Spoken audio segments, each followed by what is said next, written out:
Okie dokie. Let's take a look at an interesting problem today, and that is what I call earth tube oscillations. Mainly, it's to drill a hole in the earth from one end of a diameter to the other end of the diameter of the earth, and let a ship or a rock or whatever you want fall in it just through gravitational forces and see how long it takes to get from one end of the earth to the other end of the earth. So let's do a few preliminaries first of all. We'll start the rock over here, even though I'm going to show it here just for a general position, wide position of the rock. But initial conditions will be at t equals 0, the rock will be at one end of the earth, its velocity will equal 0, and its y position will equal r, the radius of the planet, or we're going to be using the Earth, but you can use any planet that has a radius r. We're going to solve the general formula and then plug in numbers for the Earth to see some interesting numbers. Okay, so first of all, some preliminaries we need are, first of all, we'll just take an arbitrary point for the rock to be here. Notice it'll have a gravitational force F on it. Its position will be y from the center of the Earth, or the planet, and the radius of the planet will be r, okay? All right, and then the mass of the planet will be m total there. We'll just say the mass of the planet is m total.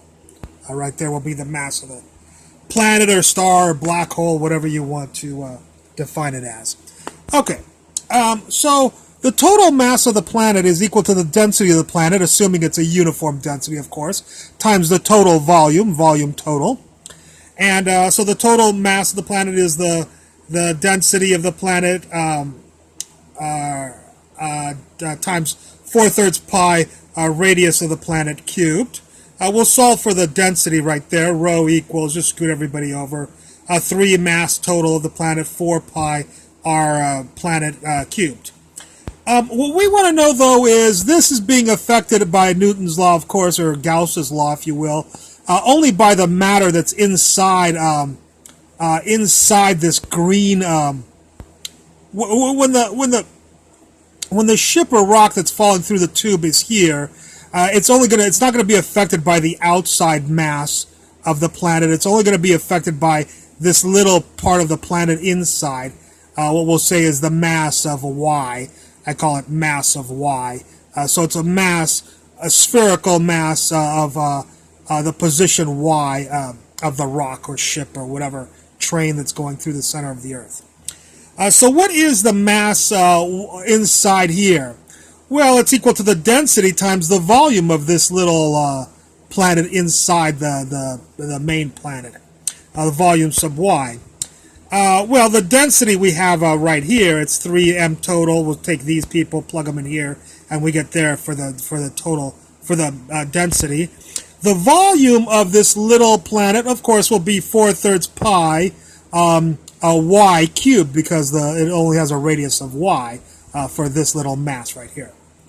Okay, so the mass sub y equals this right here, and if you do a little bit of algebra, it'll be mass total y cubed over r cubed, because the 4's cancel, the 3's cancel, the pi's cancel, and you'll get mass total y cubed over radius cubed. So now we have the mass inside here. Now that we have that mass, we can calculate the gravitational force on this little rock right here that we're going to throw through there. So let's start with Newton's law. Sum of forces equals mass times acceleration.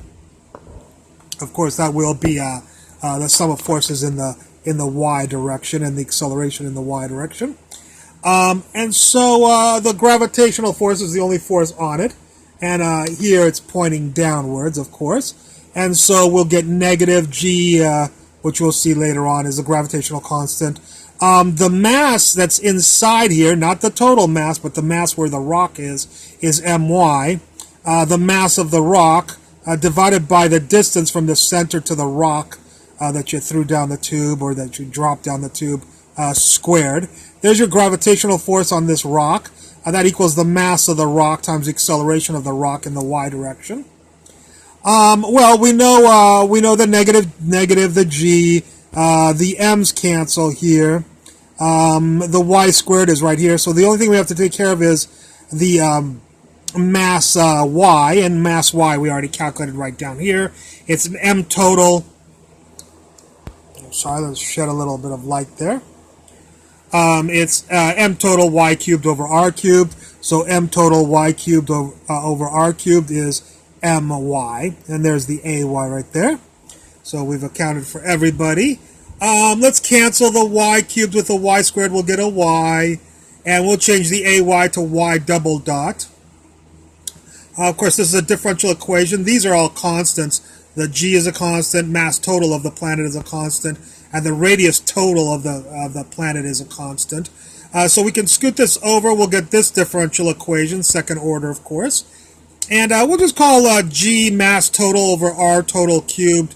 We'll call it omega squared. We'll see why in a second. So this differential equation becomes this differential equation. I'm not going to go into how to solve this, but second order differential equation like this is the solution is y equals a cosine of omega t plus b sine of omega t. Let's plug in our initial conditions to find out a and b. When t was equal to 0, r was equal to y because we dropped the rock from way over here.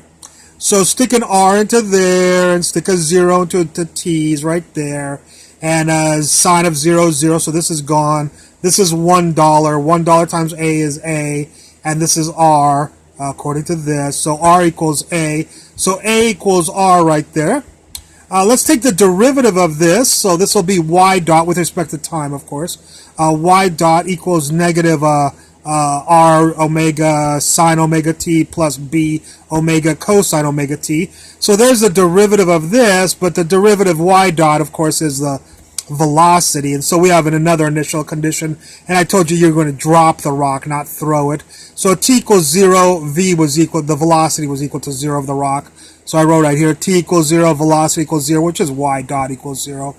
So we'll take the 0, plug it into a y dot, take a 0, plug it into t right here, and we'll get that b omega is equal to 0. Omega cannot equal 0, so b will have to equal 0. So we got b equals 0 in our solution there, and so our solution here becomes y equals r cosine t.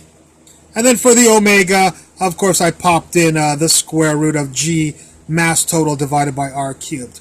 So there's our formula for the y position as a function of time. And we'd like to ask, hey, how long does it take for the thing to get from y equals r and go all the way down to y equals, get to at what time is y equal to negative r, which is on the other side of the Earth? Because, of course, these are positive y's and these are negative y's. So will y equals negative r at t equals question mark? Stick in a negative r into y. That's what I did here. And this is, everybody else stayed the same. So we get this equation. We'll divide by r, so we get a negative 1 equals cosine of this. And I've got that on the next page. So remember, we'll divide by r and get negative 1 equals the cosine of this function. That's going to be the next equation we see, which is right there.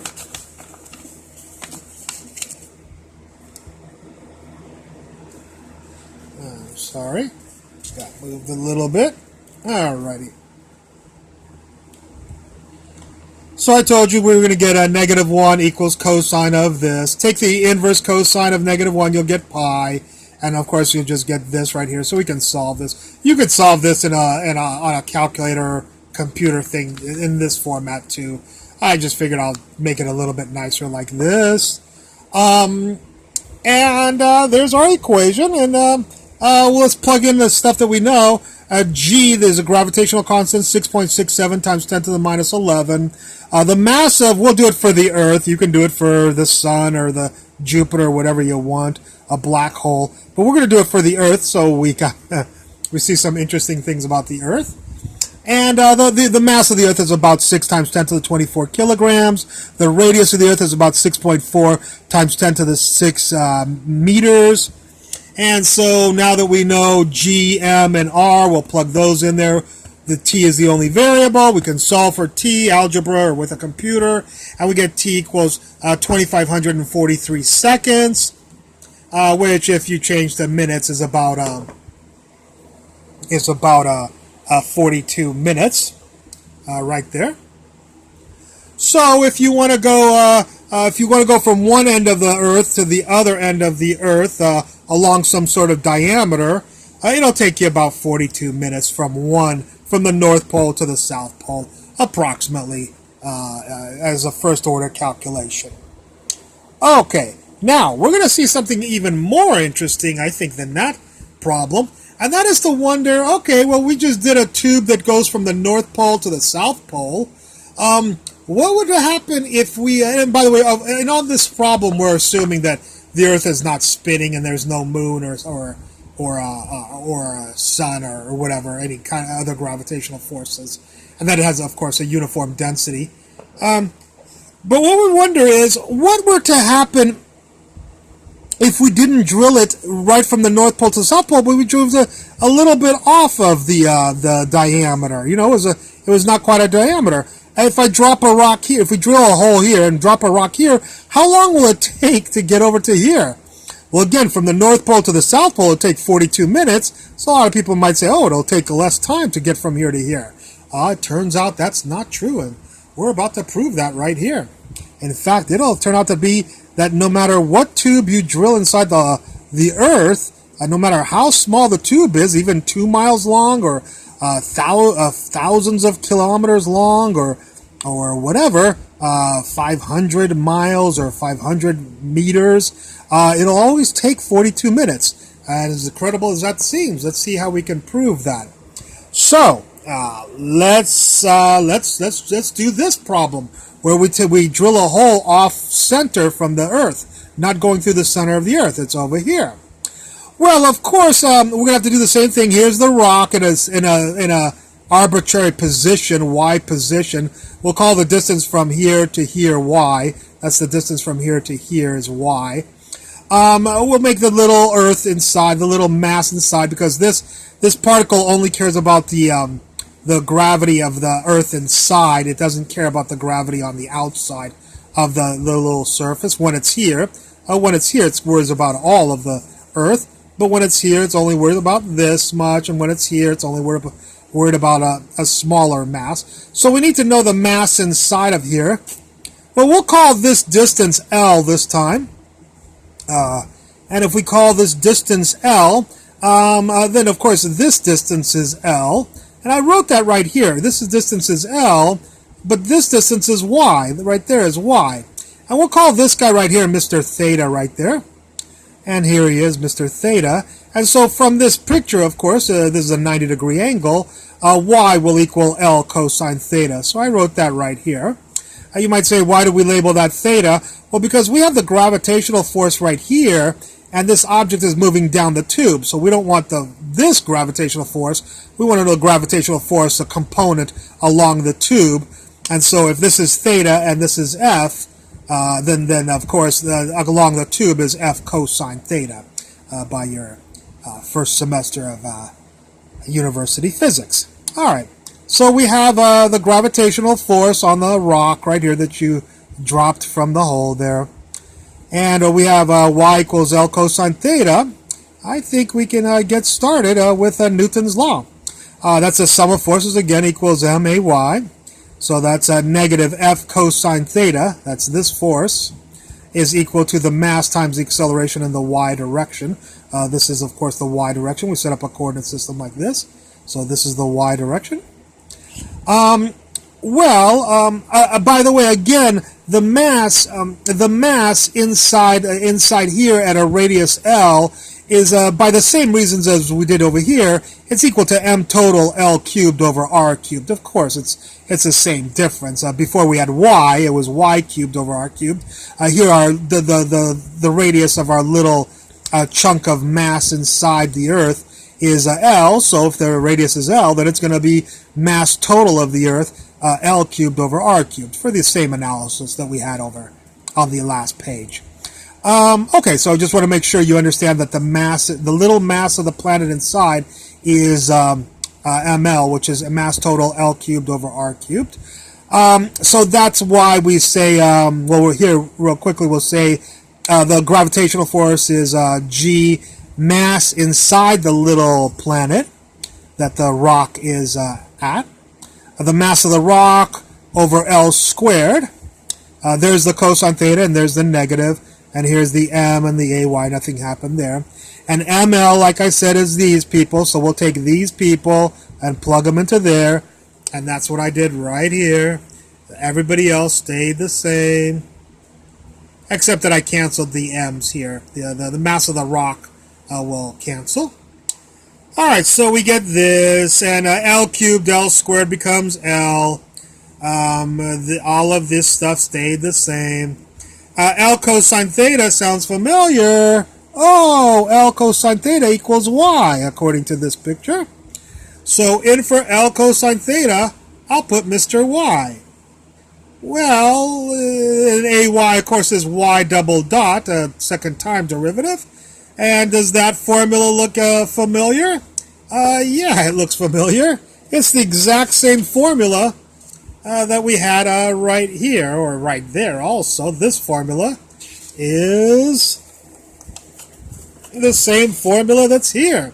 So even with all this cosine theta and the tube is not going down the center, the formula came out to be the same. Well, if it's the same equation for different, no matter what tube you have, the same differential equation, of course we're going to have the exact same solution, which will give us the exact same travel time, no matter what part of the tube that we're in. And so the travel time down this tube will also be 42 minutes, just like it was before. All right. Okay. Well, I hope you enjoyed this lecture. I look forward to any comments in at the bottom. And thank you very much for watching. Let me make sure you got light on all of that stuff. There. There you go. Okay.